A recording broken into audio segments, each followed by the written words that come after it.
حاليا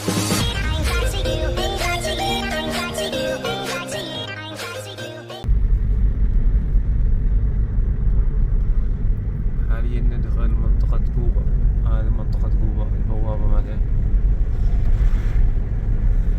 هذا الطريق اللي يوصل إلى شاهدام.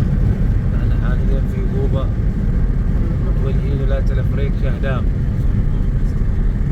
هذا الطريق طبعا وصلنا إلى شاهدام. نحن حاليا في كوبا متوجهين إلى شاهدام، منطقة جميلة جدا وشارع حلو. طبعا الحمد لله رب العالمين وصلنا منطقة شهداغ.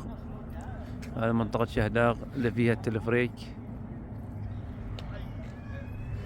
بس نشوف قيمة التذاكر الموجودة. شوف هناك مال السيارات، نشوف هنا مال التذاكر والألعاب الموجودة.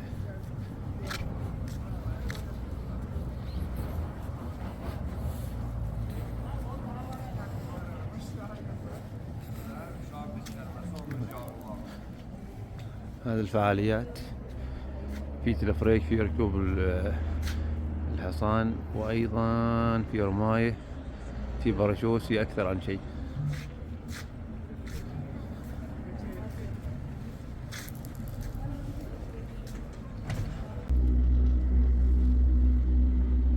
طبعا هذا تلفريك شاهداغ.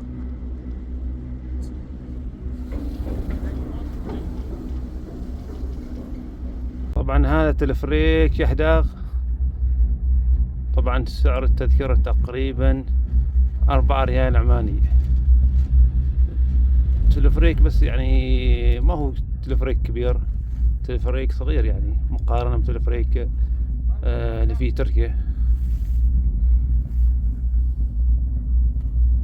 شوف ما شاء الله اليوم جو بارد ولكن شمس مشمس.